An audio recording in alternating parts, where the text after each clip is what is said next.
been posting. Right now we're closed down due to I can't talk. Right now we're closed down due to the coronavirus, and so we decided we'd go ahead and post some stuff that we've been working on aside from tattooing. Michael's running the camera. Do a selfie, man. Here from our creepy basement that we've turned into a rock sawing operation.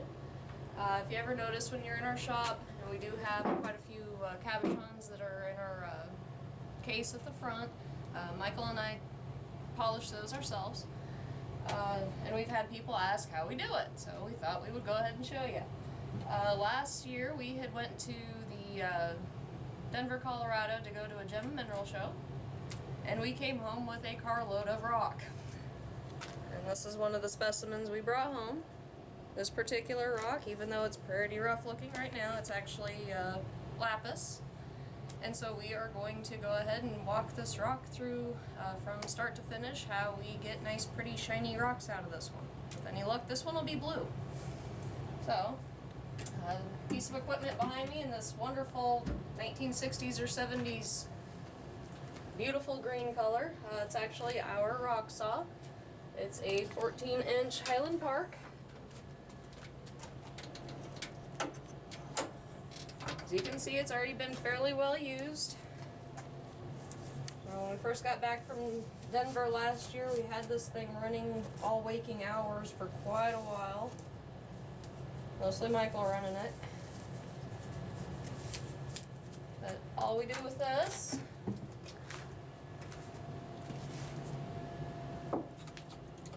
let's take this thing back a notch.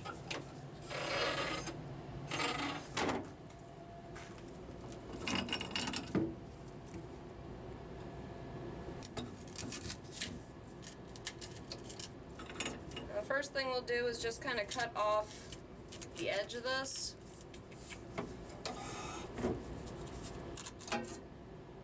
That way we can start off with a nice pretty flat edge. But the whole purpose of this machine is just to make a slab of it. And then from the slab, that's where we make the cabs. And we want to make sure that the rock is very much secured in here because we don't want it flying off.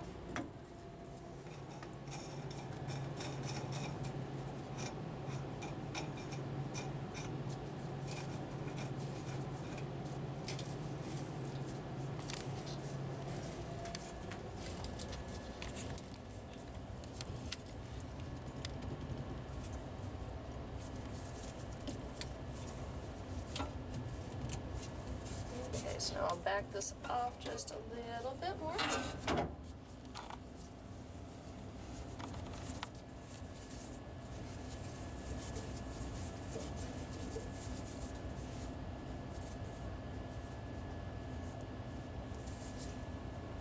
Okay, and then from there I will close the lid.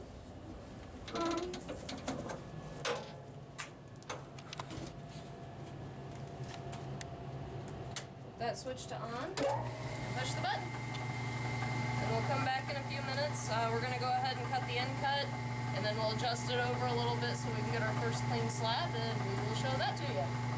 Okay, so the saw has stopped. Now we're going to open it up and see what we got. If I can get it to catch, there we go. Okay, so right out of the saw, that's what our lapis looks like. See, it's all nice and oily.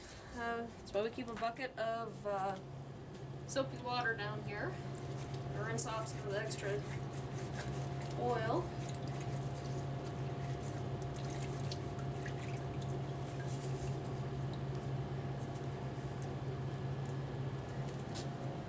And so after we get this dried off, we will go ahead and get it marked up so that we know where we're cutting it to make a piece of jewelry or a cabochon out of it. Before that, we'll go ahead and get this reset to cut another slab off.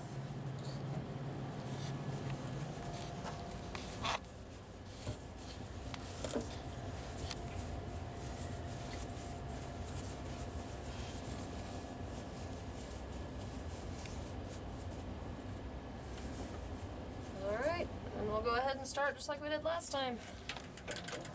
It can run a little tune. Okay, so then the next thing we do, we've got the slab all cleaned off and dry. Kind of figure out what shapes we want. I'd gotten some little jewelry stuff off of Amazon a couple weeks ago, so I'm gonna go ahead and try to make a few that'll kind of fit into there. Got kind of an elongated one and then a bunch of circle ones. Got a bunch, but those are the three I'm gonna work on right now. And I have some templates here already. I went ahead and kind of sized up what sizes I need, so now I can sit here and kind of look at the rock and make a determination what I think would be interesting. And I kind of like this little vertical spot that's in the stone, so I'll go ahead and make sure I have that kind of framed in here somewhat.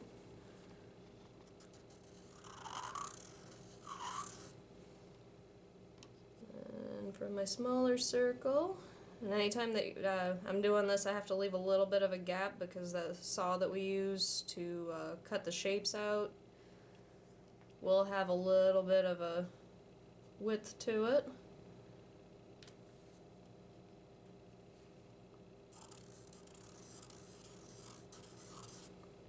And then the elongated ones that I've got actually came with little plastic doohickeys. I'll just use that as my template. Just kind of nice because then I can still see through it to figure out where I want to go with it. And I think I'll have the lines going through the lapis kind of crossed in here. Make it a little bit more interesting.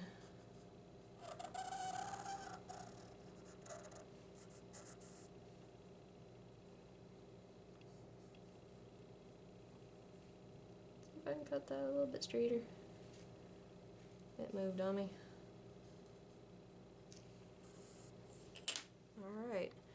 And then after that I'll just make some quick straight lines that I can use as guides when I'm cutting on the saw.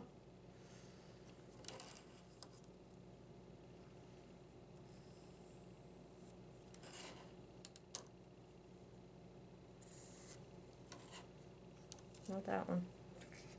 Okay.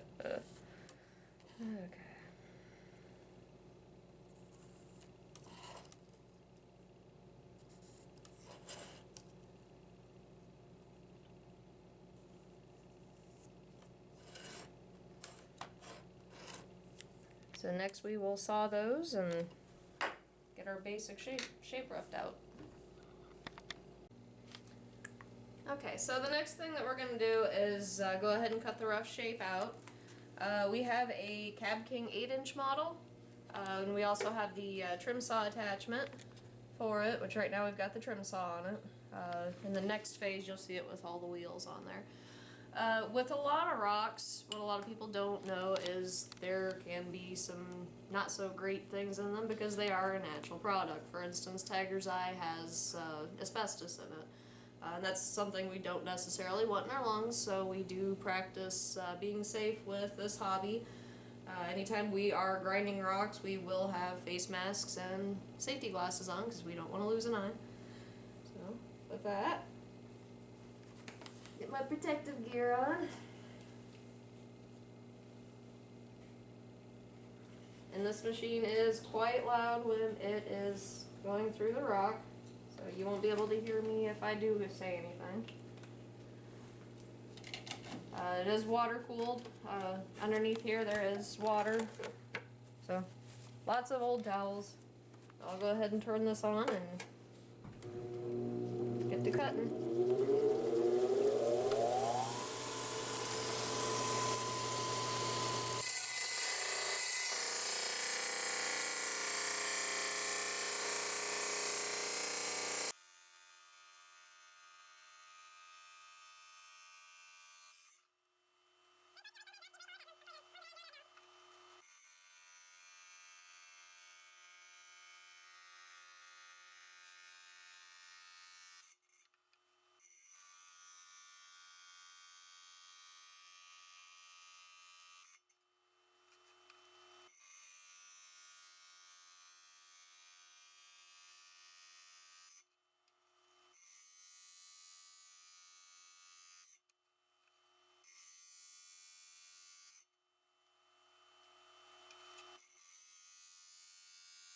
And this saw in and of itself is not sharp.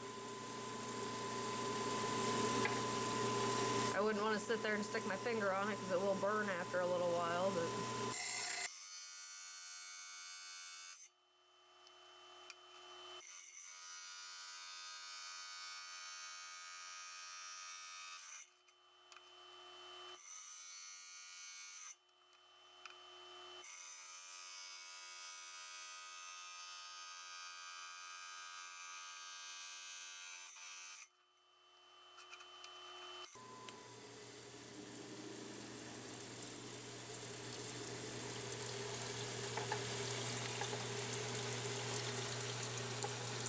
So there are my 3 basic rough shapes.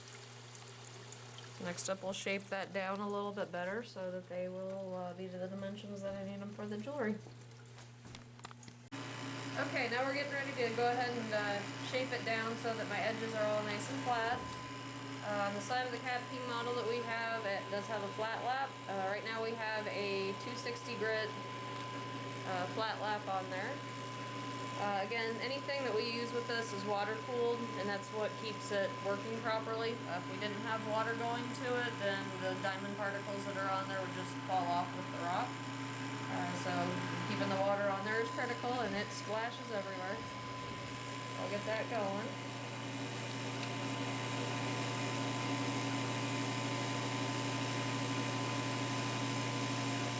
And then all I'm trying to do is get a nice 90-degree angle on the sides of this. If you ever see me in the shop with my fingernails all kind of weird, it's because I got them on here.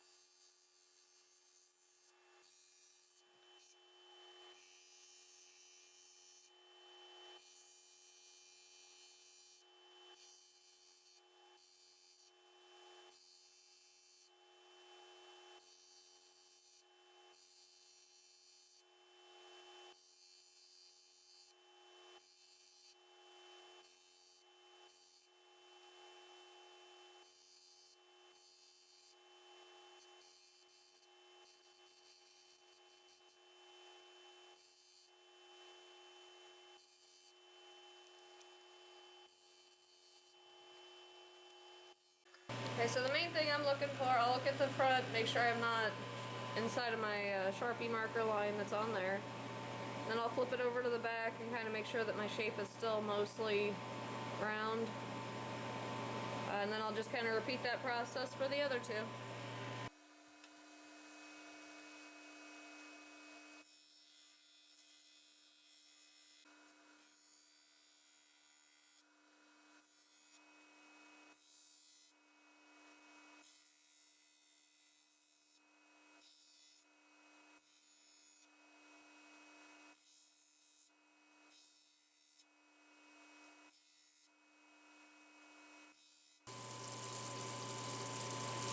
Okay, my rough shapes are roughed out.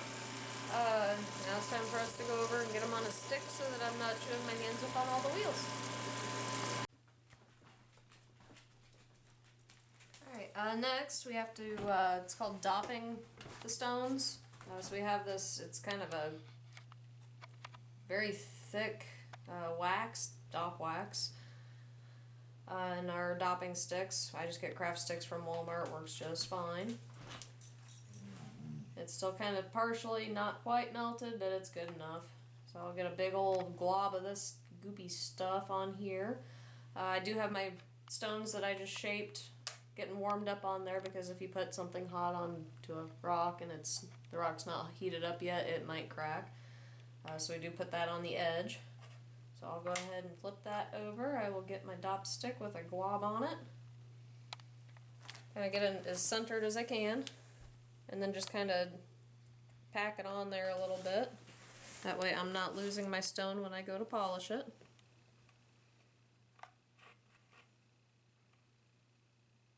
And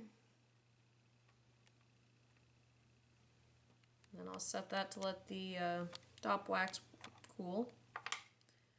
And get the other 2.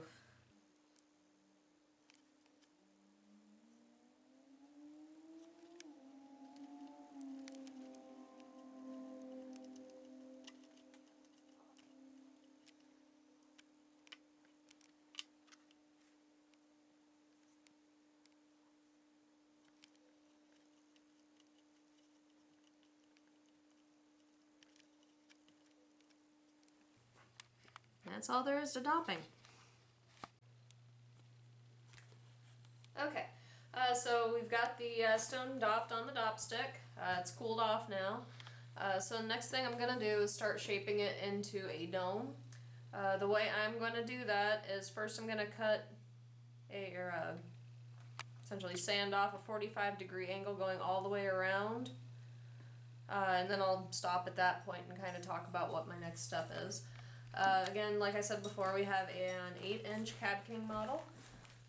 And they're essentially just diamond wheels that have various grits on them.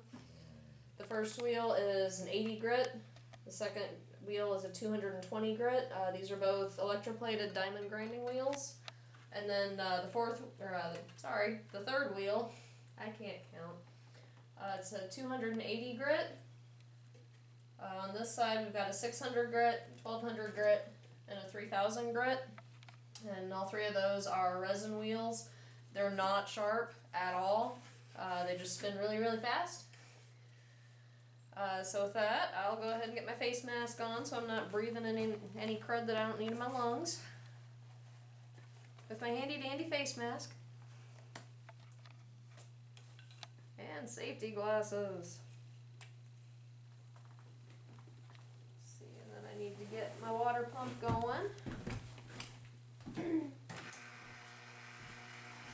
each of the wheels have a water controller on it.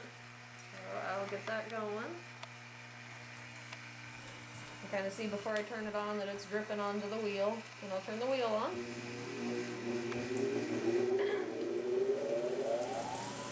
So yeah, like I said, first I'm gonna get that about 45-degree angle cut.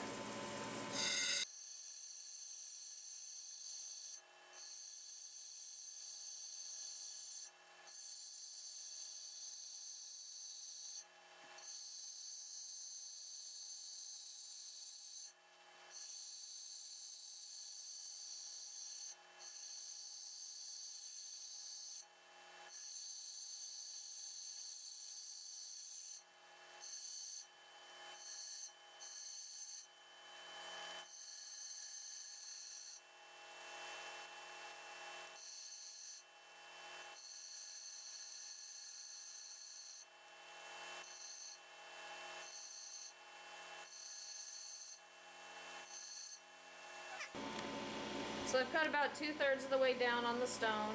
I can kind of double check my work by looking at it from the top, and the main thing I'm checking for is to make sure that I'm mostly centered in that, because I want my dome to be centered. I don't want a lumpy dome. And then I'll also check to make sure that I'm about even in my girdle down here, which right now I am. So now my next step is going to be essentially just taking another layer off of that. So that's what I'm going to be doing next.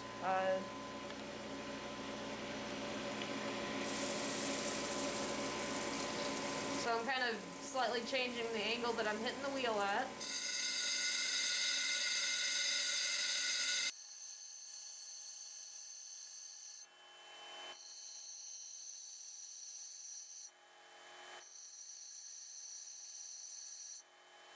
Kind of see how that circle in the center is getting smaller.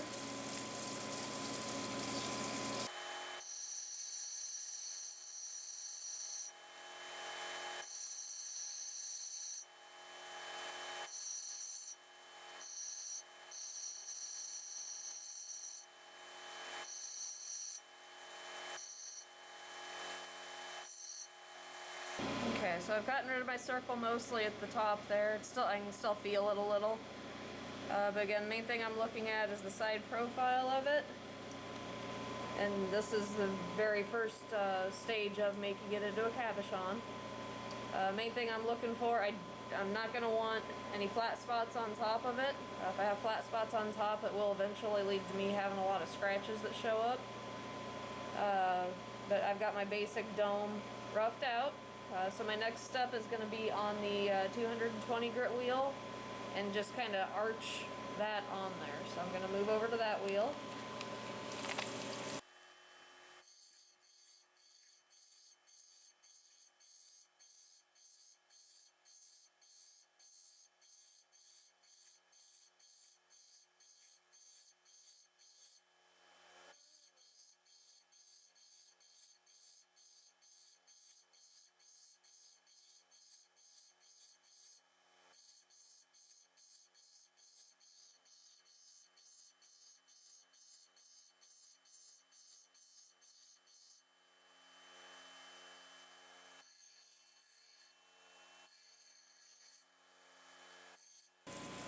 Right now I'm just kind of checking my dome on it, making sure that it has a nice arch going all the way across it.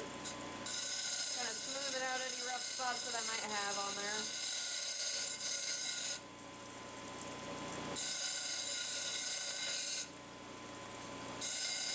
It's important to kind of keep the stone moving when it has contact with the wheel, otherwise it will get a flat spot on there.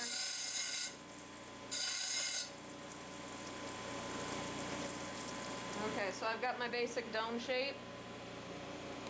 And I can still feel rough edges. If I dry the stone off, you can see it's not very pretty yet. Still a little bit wet at the moment.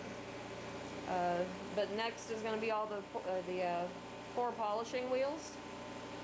So we'll kind of speed through these because I'm not really doing a whole lot. You'll just see the stone kind of moving up and down on the wheel. I'll go ahead and get started on that. And I also like to polish the sides. To me it just looks a little bit more presentable. So I usually start off on that when I go to a new wheel.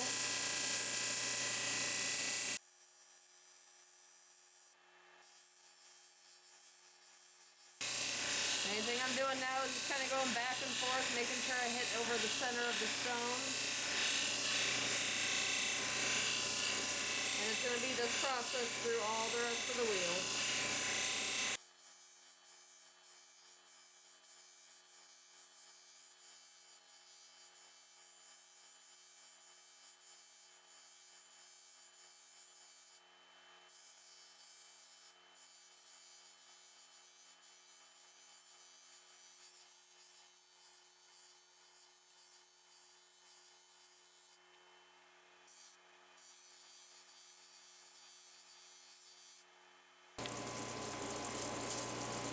The main thing I'm looking for before I'll move over to the next wheel, I don't want to be able to feel any rough spots or spots that are sticking up or anything. This wheel will knock it down quite a bit.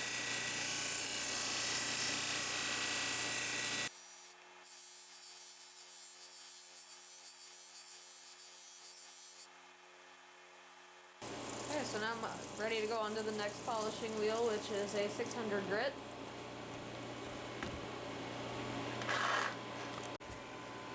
Okay, so I just got this rock dried off, so you can kind of see how dull looking it is. It's so bright.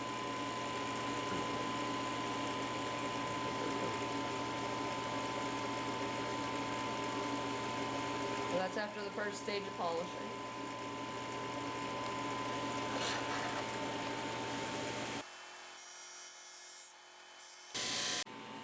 Alright, so I've just finished on the 600 grit. It's starting to get a little bit more of a shine to it. And the next two wheels should go fairly quickly.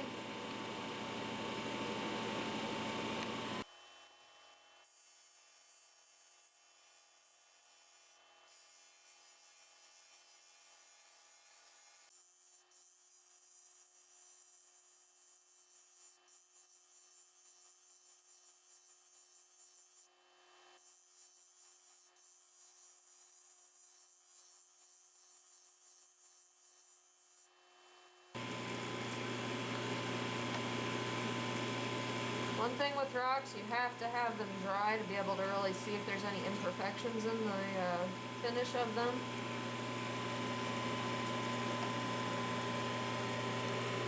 Now I'm kind of going through it, just making sure that it doesn't have any major scratches, and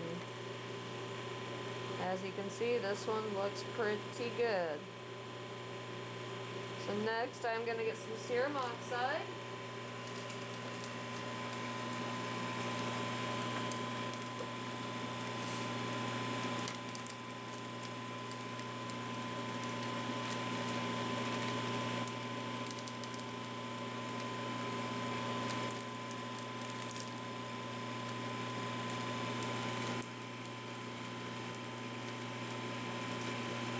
I'll just add a little bit of water to that to make a little bit of a paste.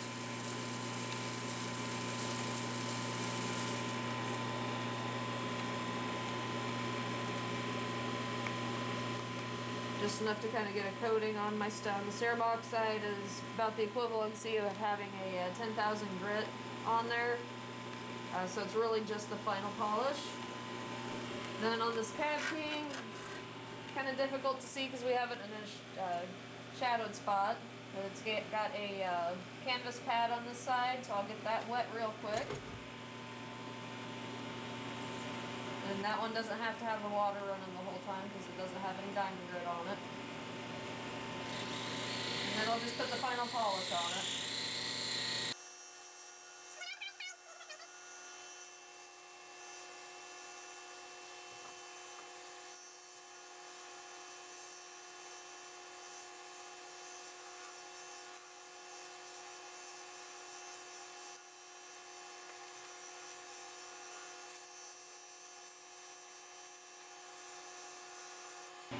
Every so often it'll kind of look like the paste is getting dry, so I'll go ahead and add just a little bit more water to the canvas pad.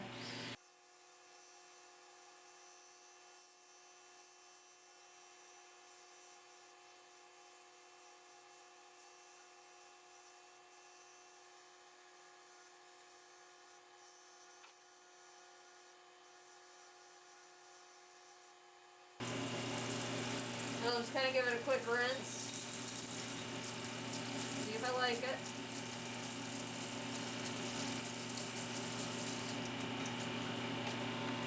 Dry it off.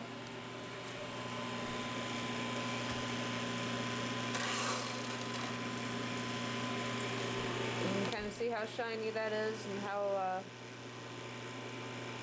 that pyrite that's in there has a little bit of a glimmer to it.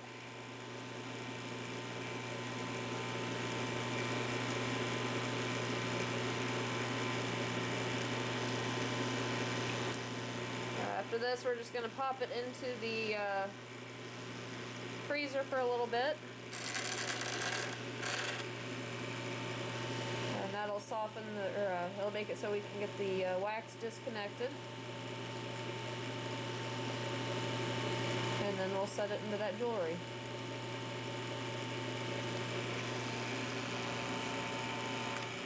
Alright, so we have gotten the cabochons off of the dop sticks. Right now I am trying to quickly mix together some epoxy, and we are going to stick them into the settings.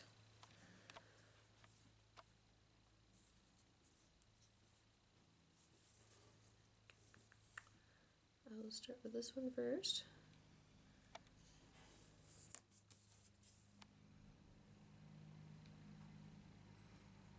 And try to be mindful of how I would like to see it set in here for the completed product.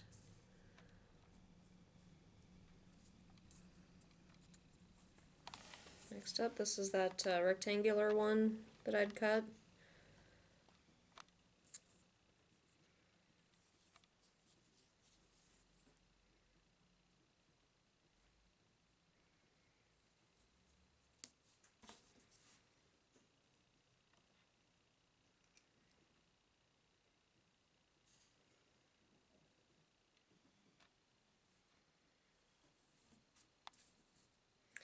Now for this last setting, it's actually kind of a neat one. It has a spinner on it. So while I was waiting for the other three to freeze so I could get the dop stick off of it, I went ahead and polished up a piece of fire labradorite. Not sure if it's showing up in the camera, that flash of reds, and there's also a little bit of blue over on this side that I can see from my angle. Really neat stone, thought it'd kind of contrast pretty well against the blue of the lapis. So I will set one on one side and one on the other.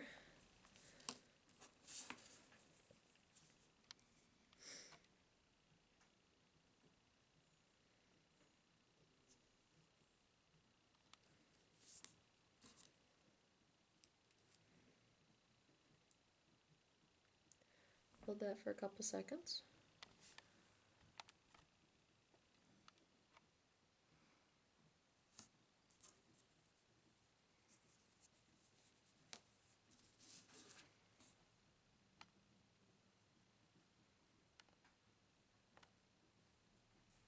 It's the first time I've kind of played with the spinny ones. Hopefully the stones are small enough that I'll still be able to spin. We'll see.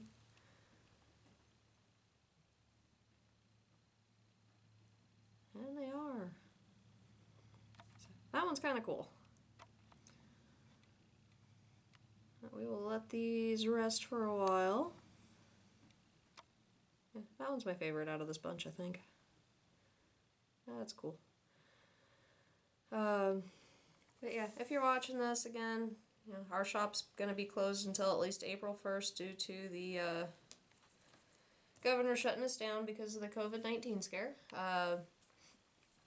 We appreciate you watching our video. If you would like one of these pieces, go ahead and like this post. We will give each one of these away to someone that likes the post at random. So until we show you our next thing that we're doing at home, we'll talk to you later.